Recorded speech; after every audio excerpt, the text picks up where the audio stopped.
So, NewHampshireBusinessShow.com is up, ready to go, and ready for y'all to surf it and check it out. Tell me what you think. So, head on over, check it out, and head on over to ZimVentures.com to see if his work is good for you too. Hello everyone, welcome back to the Hampshire Business Show. My name is Chris Pastrana, and today we're here with Chuck Goodwin and Meaghan Slottje of Pine Trail Woodworks 2.0. How's it going? Good, how you doing? Good. Good, nice to be back. Yeah, absolutely. So for the few people that didn't watch the last episode, give us a little bit of, quick rundown of your business and we'll kind of move on from there. Sure, you want to take that? No. All right, so we own Pine Trail Woodworks together. Basically, we started back in October doing this full time. Yeah, I mean, it's end of a October full last year. business. We've been doing a little bit here and there in between. I started off basically of my love of building things for people, and Meaghan is a graphic designer by trade and an artist. So we started kind of just combining our efforts to build wooden products for people. I grew up making creative. Started with pipes. Wooden Small pipes, small items, and slowly been expanding, mostly by word of mouth, through online, small retail here and there, but kind of growing organically primarily. Cool. Yeah. Pretty good. Yeah. So since you guys came in last, which was probably only a few months ago, though at my schedule it feels like 100 episodes ago. Yeah. So what's changed in the business? Since then, we've been working on bigger projects.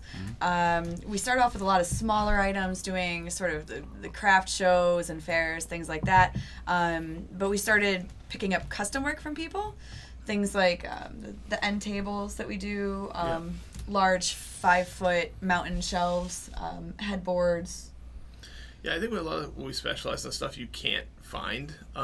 People are looking for unique items. So we're and again, the business is still expanding in whichever direction clients are looking for. So they'll reach out to say, can you make this? A lot of times it's a discussion. Yes. It's a yes, but it's a discussion of how and what are you looking for. And what I'm really looking for is the niche of the products that people want but can't find easily, or they're really expensive to deliver and ship and things like that. Yeah. So we've kind of moved into a mid-level size where a lot of coffee table, end tables, the quilt ladders. Items that you go, wow, I really like that, but if I paid to have that custom shipped from somewhere else, it's going to cost you almost as much as the item. So focusing locally on people and using Facebook has been our primary driver, word of mouth, and then Etsy still for smaller items. Probably been the three that we spend more of our time on. That's pretty cool. Yeah. Yeah, and I totally get what you're saying, because when I commissioned those 2 frames, getting either of those anywhere would have cost me that one at least $100. Minimum. Yeah, so that was a great example. We made this big, framed poster for you. Wanted it framed. It's pretty large. 3 foot something. Yeah, by 48, I think. Yeah. So it's a thing that again is not really complicated to make. It's just finding that size in you can't, right? Yeah. Or it's going to cost you an insane amount of money. Yeah. And then plus the shipping, the frame, the matting. So it's easier for us to kind of pull that aside, custom build it, look at the materials, find an affordable way to do it, reuse what we can. For example, like the siding that we used for the frame. That's not, you're not going to buy molding for that. We're taking boards, ripping them down to size, and doing the molding cuts ourselves, because it saves a lot of money, right? Versus having it built in that kind of okay, I go to Home Depot and I buy this part, or I buy a special framing, mat from there. And it's about getting people what they want in a way that they can actually afford it, while making it kind of unique. Yeah. It's really cool. Yeah. And eventually, not quite yet, because my kid is driving me crazy and taking all my money. But eventually, I'm gonna have you guys build a new table for me. So be ready for that down the road. We got it. That'd be great. Yeah. So let's get into some of the fun stuff. As I know we sat down last time and we just talked and a little bit about the business, and so let's get into it. Let's just have fun and talk about whatever. So let's talk about our newest project, right? Yeah. So this is the big one, the one we're gonna be doing. The table? Right? Yeah, the table. Oh, so, maybe he wants a table like that for here. So this is we're been commissioned by someone who reached out to me originally. We're doing a memorial cross for his father who passed away. So we're gonna make it. It's they had one that was hanging in a tree for years. It was like a favorite spot of his, and it rotted out and fell. So they asked me. So we're gonna make it out of cedar, so it doesn't rot. And engraving, the father's name and date of death and all that into it. And I'm in communication with him right now exactly what we want for the designs. We're working that out. But the piece after that he's asked us to do is an epoxy river coffee table. That's cool. If you ever seen one like that, it's basically you take a slab of wood, nice thick live edge slab, you split it, and you have those live edges, you flip it. So you have to, and in the middle you're going to fill it with a blued epoxy to look like a river, basically. Yeah. It's almost like a translucent glass, but that'll be probably one of the more complicated pieces that we've made. That's pretty cool. And it's unique in that we're actually combining a different table he has. We're going to take a timber framed like lodge post table and take the top off it to redo that top in the way that he wants, because he really wanted that framing style versus that top. And that's again a good example of something that people see online, they want it, but ordering it from and having it shipped is going to be a third of the price of having it made. Yeah, absolutely. So if you can find someone regional, local, who can also keep in touch with you and build exactly what you want, that's kind of our unique value proposition, I think. Yeah, that's pretty cool. Yeah. And I've seen those before, and when you mentioned them, and I mean, they're right, they're super cool, and I'm sure they're heavy, and unless you live in the area, just to be a pain to get one. Yeah, so I think that's the piece, and then we do want to expand. It's not about just focusing locally, but that's kind of an area we can easily hone in on while we work at other markets. Yeah, because people are just going to reach out and say, "Hey, I was looking for this. Can you do it?" I'd say the thing that makes us a little bit different than a lot of other woodworkers I've dealt with is that, we have the comfort level and the ability to pretty much make it, right? Yeah. I think people specialize, and I think there's good reason for it, and saying I really gonna do this kind of woodwork, but what drives me is the ability to create something that someone really wants. So if they say, "Can you do it?" I say, "Yeah," and I'll figure it out, right? And I'll work it, I'll research it, I'll reach out to other people I know, and it's finding that ability to build anything and not have to go and say, all right, this guy does just this guy just does this, and putting it together is kind of where I think we're a little bit different than a lot of people I've worked with. Yeah. What do you think? I think you said it all. Yeah. Hey, you're pretty quiet today. Yeah. So talking about, I guess, one of our struggles is right now is, Meaghan, you want to hold your hand up? No. Yeah. So Meaghan, our artist, recently broke her hand. Just had surgery last Friday. So it's put us in a position where we had to kind of pivot away a little bit from what we've been doing a lot of, which has been... Well, I had a week out of a cast, so I ripped through everything in a week. Yeah. That we had. Yeah, we've been doing a lot of custom sign work, and had to kind of put that on hold or slow that down a little bit. Now I just get to sand everything. Yeah, because I can't paint, so that's not happening, right? And then Meaghan is actually better with her left hand than I am with my strong hand. So that's super funny. Yeah, because I saw a picture on your Facebook page the other day. You were like standing. The big disc. No, it was. What was it? There were, like the little mountain things that you guys make. Holding. Don't tell. I was holding one with a cast and sanding it. I'm not supposed to be holding anything with a cast. Now we clamp it down. We got it done. Super glue. I stood outside with 8 of those shelves, I think, and spent an hour sanding. Yeah. I think that's one of the funniest parts about small businesses is you get situations like that where in a big business, if someone caught you doing something like that, you'd be fired instantly. But since it's your business, you can have safe. funny moments. I had adult supervision. And again, we've limited, but it's been about adapting to what we can do right now, and focusing on the areas that people seem to come back for. Like those mountain shelves are consistently people love them, right? We're making a 5-foot headboard right now for someone. It's gonna be a big mountain headboard really above theirs.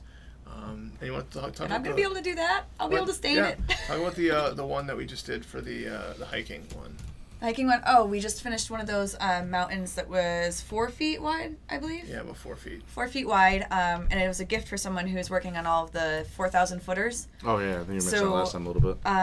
I hand printed the names of the 48 4,000 footers on it, and 2 lines on each of the peaks with check boxes. Yeah. So she can check each of them off as she completes them. That's really cool. Yeah, it's been pretty good. And a lot of good reception on that too. So people have been, and that's again, you kind of drive your your next decisions off what Facebook says and what clients are telling you. What people are saying, hey, that's amazing, and then saying, okay, do we keep focusing on that or not? So yeah.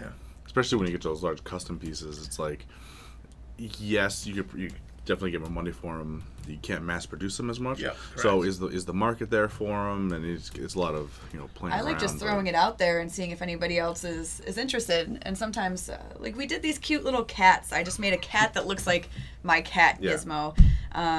Little wooden 3-piece stand. Painted it in 3 colors. Put it up on my page, and all my friends that like cats sent me messages and want them. So sometimes you don't think you're just gonna do one because you want it. Yeah. And you get a good response from people. Yeah. That all want their cat. And cats is a pretty safe bet if you want to like produce anything. Find something people like. Yeah. Yeah. I think we've learned a lot. We spent a lot of time. Actually, last time we came in here, we were talking about it. Working on mass producing smaller items for trying to do craft shows. Yeah. Getting into smaller retail areas, like small consignment shops. And frankly, we don't think it's. I think doing a few larger craft fairs is a good supplement to it, but it's not our consistent market at this point. Yeah. And it comes down to a time value, right? Yeah. So we're basically working 1 to 2 days a week, a full 10-hour day of building, right? Upon us both having full-time jobs, right? Yeah. So in that time, I'm filling orders at most of the time. I'm building to what I've already. And then every 2 weeks or so, we'll throw in one item we're excited to make. It's a new thing. And trying to build enough inventory to keep in a shop that may or may not sell and may sit versus, focusing on where that consistent revenue stream is right now. Yeah.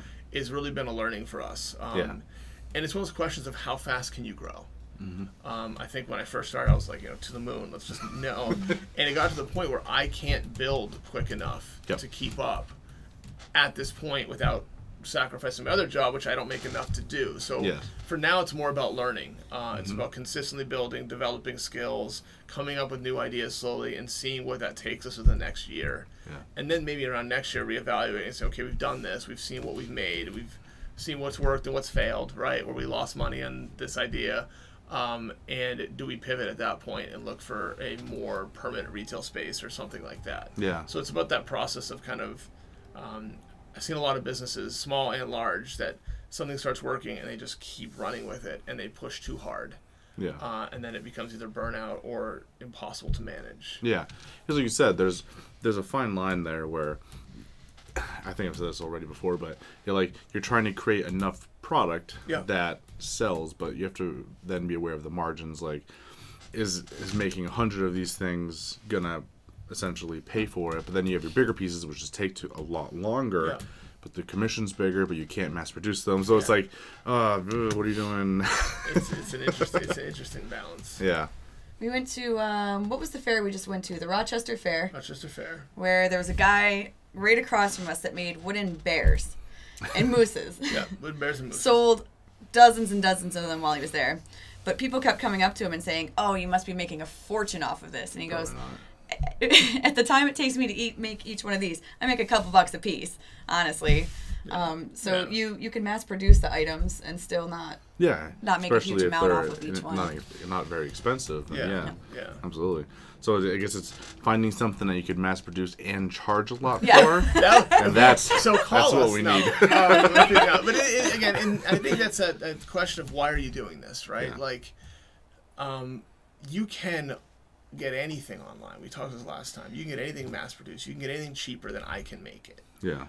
What you're getting when you contact a small business like that is something that is designed specifically for you. Yeah. So that hopefully you'll cherish forever, right? I would rather have someone have one piece of mine that they care about than 10 of mine that they just bought at Target, right? Like, that's the difference, and I think that's what matters to me in the end. Yeah, I want to grow, I want to make money, and frankly, the truth is we don't need to do this, right? We did this because we love it and think there's a value here, not because we had to. It's not. I'm not working a 9 to 5 on this because I need it for a paycheck. I'm doing it because I want to grow something that matters to me, and that's the moments that I think matter the most. Yeah, when absolutely. You give it something, they go, "Wow!" Like, yes, we did it. So, yeah, absolutely.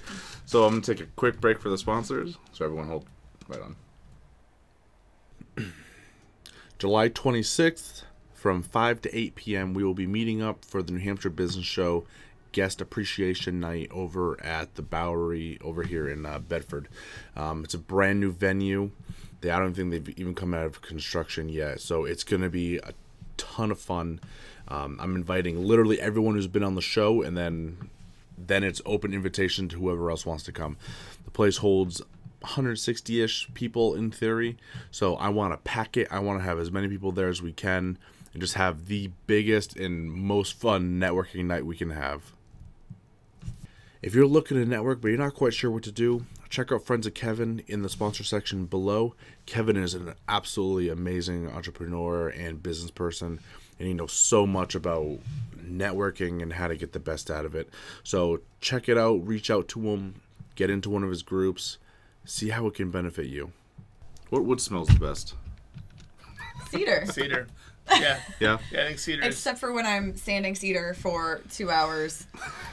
Yeah. I think And then I smell like cedar. Yeah, and my hair and my clothes. And then your house, because I track all the sawdust upstairs and Becky wants to murder me. And literally everything you own smells like cedar at that point. Maybe not so much. I think cedar is probably the most, the best smelling wood that we use. I mean, I just like the smell of wood in general. Like, I really do. I love our, we have a tea light set that we make out of cedar, and I was storing them in my room for a little while, and then the whole room smelled like it. That was an interesting find. Yeah. Is then when you burn them, it warms up, and the whole room will smell like a little bit. So that's nice. Yeah. When you're not completely saturated with it. Yeah, I think that's probably the best. I mean, honestly, even just like regular pine, like when it's fresh cut, and it just smells good. Like, it's nice to work. I mean, this is my favorite time of year. Not today; it's a little cold, but you know, when it's 80, 90 outside, and I can work outside, and like set up. We'll pull the whole shop and set up outside until you set up the planer next to where I'm painting. Yeah, but just like be able to work outside in the sun and fresh cuts and everything. It's great. Yeah. Yeah. Oh, that's hysterical. And cedar keeps moths away, right? Yes. Mm-hmm. Yeah. So that's a benefit. You don't have to worry about moths. Yeah. Keep moths away. Yeah. So we actually package. We keep a lot of the cedar shavings when we plane down flat because they're these nice long curls, and we'll package something we ship sometimes in that the shavings. It just looks great, and we'll do that with that, and we'll do it with oak and other things too to kind of create again a unique package. You get it in the mail from us in Etsy, something a little bit different. Yeah. And save some shipping. So that's pretty cool. It's also just because we have to get rid of the sawdust somewhere. It's gotta go somewhere. Here, we'll send some to you. Here, have it. Oh, that's really cool. I love that about small businesses. Like, there's a lot of personality involved that you don't get with a lot of these things. So that's really interesting. So I think it was. I don't even know. I'm totally lost right now. That's the tough part about multiple interviews is that I'm like, what are we going to talk about? What did we talk about last time? Yeah. And it's good because it's such a good conversation. And sometimes because the camera's on, I'm like, I need to think of something really good to say when it should just be a normal conversation. Yeah, just talk about whatever it might be. Yeah. So I can talk about those cats more because that's my favorite thing we've made. That is your favorite thing we've made. You really love those cats. The little 3-piece cats. All right, so I made the one that looks like my cat, and I may have put it all over my house to take pictures of it to share on Instagram. Because my cats are freaking out about it. They follow it around and they sniff her and they get a little freaked out. So it's the story of Gizmo the Wooden Cat. Yeah. That's going to be my new Instagram page. It'll just be wooden cats. Wooden cats. That's my new business. Oh, so what is it? You always see like when people go traveling, they'll bring like the little troll or gnome or something like that. Yeah. Do the same thing. That's what I'm doing all over my house. Cat. Indoors, outdoors. Oh yeah. Not a bad idea. The cat with the turkeys. Yeah. I'll bring it over. We can have cat with chickens. We can talk about my turtle sign. Our best-selling item. So I painted this one sign. I painted one. We probably have sold I don't know how many signs, right? I painted. And in the one. time it took you to paint the one I painted you could have painted 4, right? It just said "Take it slow" with this little turtle on it, right? Yeah. And I just wanted to paint it. I took it. So we go to this fair and in Rochester, and everyone keeps, I like that turtle. I said, you gotta buy that turtle. Like, why? I'm like, it's the only thing I painted here. Like, that's you gotta sell a turtle. So, like, I spent the entire fair just pushing that one item. So it was 6 hours of you trying to convince But I sold it. That went gone. It was gone. I was like, I sold my one thing I've ever made. Oh, you sold like, I don't know, 10 or 12 in that time. And I sold my one. And that was But everybody loved it. Everyone liked it. I was like, you gotta buy it. Yeah, so it was good. But I'm kind of questioning my artisticness if that's a word, because I've made a bunch of other things that have dinosaurs on them, and everybody comes over and goes, "Oh, look, another turtle." They look like dinosaurs. I don't know. So yeah. Maybe we're learning that where we should go with this is turtles. Turtles, yeah. Turtles and cats will build our business. Yeah. Yeah, I mean that's a safe bet. Like you said, cats. Yeah, that's easy. That's a good one. So yeah. And then to get the price to a point where it's pretty reasonable, and you go for it. Yeah, so that's where we're actually putting them into a couple cat shelters. They have like a retail space for stuff like that. Yeah, we're looking at. My friend's a veterinarian. Yeah, they have it. Asked us to look at that, so we're going to be looking at that for a little bit. And again, that's something smaller. It's relatively fast to make. We can batch it out pretty quickly. And the joy for me is I get to paint all the cats. Yeah, which a million cats, still do left-handed, which I can still do. I was the first one I was painting when your son was there. Your littler one, Tommy, is 7. Yeah. And he likes art, and he's looking at it and looking at it and looking at it. I'm like, "Do you want to paint one of these too?" He goes, yeah. I go, "What color are you going to paint him?" He goes, "My cat, Meeples, is a black cat. I'm going to paint it half black, and I'm going to paint it half rainbow." That's going to be our seller. Yeah, you know that, right? Half black, half rainbow. Black, half rainbow is going to be what we do. Oh, especially this month, yeah. Oh, yeah. You'll make a killing on that. Then you ever thought about making little dog ones too? Yeah. So you got the cats, and then just a and slight then you want variation. to do bears. I'm gonna make little fishing cats. Yeah, just variation. Again, those are the side project that we go, "Oh, that'd be cute to make. It doesn't take that long." While I'm doing the other one that's drying. Yeah. Right. Yeah. So actually, I worked on one of the cats while this I had this drying on the corners. I had the corners clamped. I was like, all right, got to do something else. So we'll just do that for a little bit. And I think the next thing for us that I'm looking at is, so we've done kind of broader fairs, right? Just a craft fair, right? Okay. Mm-hmm. If we can hone in and specialize in certain events, like that's kind of what I want to see, if there's a market for that. So. Oh, like the Irish. Yeah, like festivals and selling. We do a lot of Irish pub signs, slottje, which is a Irish toast sign and greeting that we make and sells pretty consistently with it. So focus on that. There's the New Hampshire board game. Was that one? Mike Taylor's? Mike Taylor's. Granite Game Summit? Granite Game Summit, which is like a board game summit convention. That's pretty cool. And we make a few gaming type things, like a dice tower, which is you can roll dice down, it rolls out for like board games. That got a good reception. So I want to kind of see, okay, if we just do a bunch on that and do that, is that a better focus for our fair type than just to bring everything and let's make a whole bunch of stuff and sell one of everything and see, that's kind of we've been in as far as the fair side of it, or the craft side. We'll sell a lot of things, but one of everything. One of everything. So then, all right, I can't hone in on what I actually need to build more of, right? Yeah. So if that was our story from the very first fair we went to. We go, this is where we're going to figure it out. Yeah. We brought everything we make. We brought like 3 of everything. Yeah. We're like, this is how we're going to figure it out. We're going to see what people want, what they buy, what the price range is. And at the end of the day, we had sold one of everything we brought. Yeah. So I learned nothing. But at least we learned nothing money. From this. Yeah. So. Except that everything you make is sellable. There you go. Yeah. For one. Everything we do is great. One person will like one of them. Yeah. I think the most consistent place we found is Facebook Marketplace. Oh, yeah. Selling off that and just doing ads in different yard sale and craft pages, and just putting those. Like I said, we sell the quilt ladders is our most consistent grower there. A quilt ladder. That was my biggest surprise of things we made. Somebody asked us for a quilt ladder, which I had never even just a wooden ladder that leans. It's made of generally 2x4s and dowels or slats. And just to hang blankets on and quilts. But people who do a lot of quilting, they work hard on those. They can take 20, 30, 40, 50 hours to make.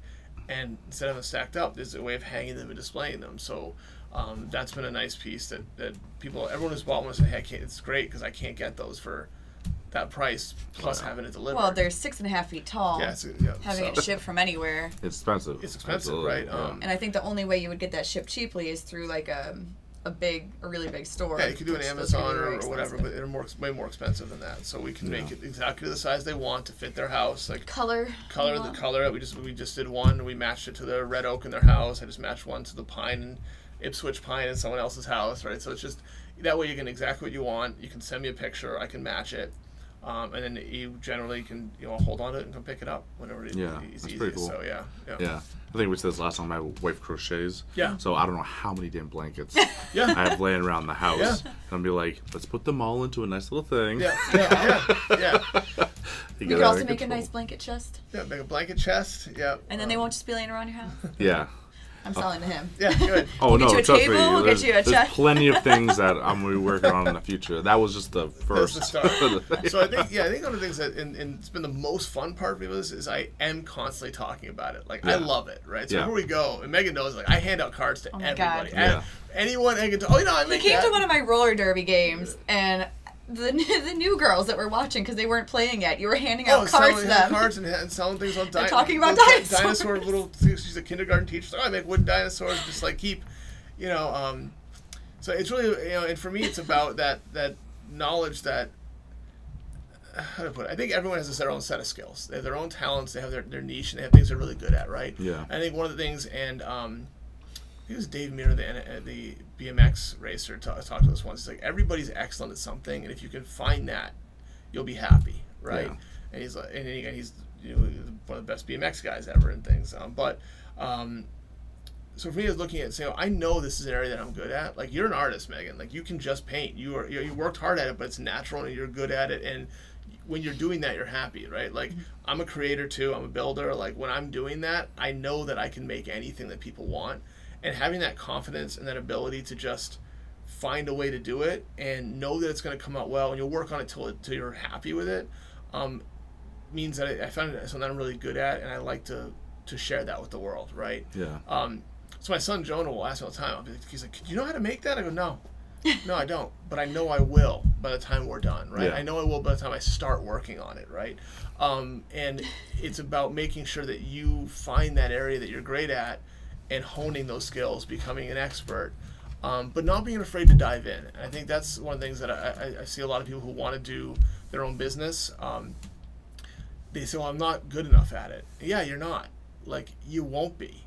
Like, you won't be till you do it. You won't be till you fail. You won't be till you say, "I can make that," or "I can do that," and then you're probably going to break it. And you're probably going to lose money on it the first couple times. Yeah. And, like, I've made things for people. We've had a few of those. Yeah, I've made things for people where I've gone out and I sold a $50 little wooden cedar box. You think you have all the tools you need? I probably spent $110 on parts and supplies because I didn't realize things that I didn't know. That doesn't get past the client. I eat that, right? Yeah. But that's a lesson for me, and that's well worth the investment.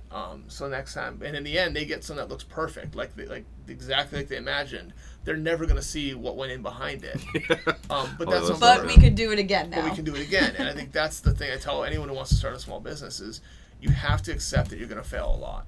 And every one of those failures is the chance to move forward. You have to mitigate those risks. You can't go a whole in and go bankrupt. But I'm going to build a house today. Yeah, like, I'm going to build a house today. But you have to have that ability to do that, right? Yeah.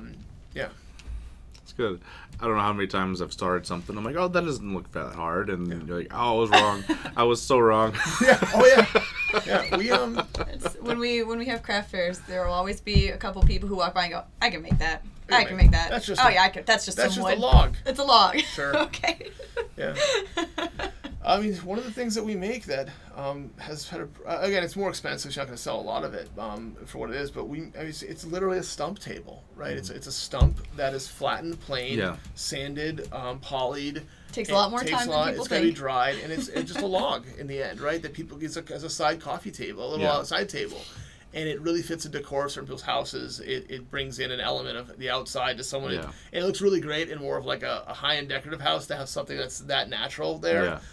But some people look at it, you sold that guy a log. I said, no, I sold that guy like 10 to 12 hours of work to make that so it's going to last forever versus just I cut a tree down and it's going to dry, crack, and rot, right? And there's that knowledge of how wood works and things like that. And there's plenty of fields I know nothing about, right? Mechanically, I'm a failure, right? Like, I don't like anything to do with machines. I genuinely think machines don't like me. And, like, I believe they have a spirit that is mad at me at all times, right? I just don't trust them. Yeah. But with wood, I'm just comfortable. So, like, that's that balance of where you're going to work. And then if I have a problem with a machine, I'll call one of my friends who's a mechanic. And I'll say, hey, can you do this? I can't, right? And then when you have to math? The math. You do the math. Which is terrible, being a financial advisor by trade.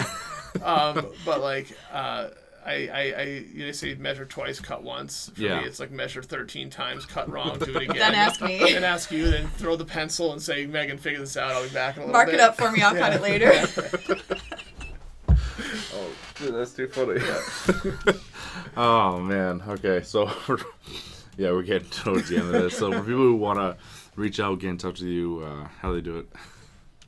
You got it. PineTrailWoodworks@gmail.com. What else do we have? We have our Facebook is Pine Trail Woodworks, Instagram Pine Trail Woodworks. Etsy is Pine Trail Woodworks. Etsy is Pine Trail Woodworks. And PineTrailWoodworks.com is our website. All right, cool. But if you contact us through any of those, we are very active on social media, so we'll respond within an hour or two to pretty much everything. Yeah. Cool. Awesome. Thank you guys so much for joining me. It's been a lot of fun, and I see good things in the future. Awesome. Thank you. And I'm really excited for when to get my new table. Yeah, let us know. We'll get it done for you. Thank you guys so much for watching. We'll have the last word from our sponsors, and everyone have a great day.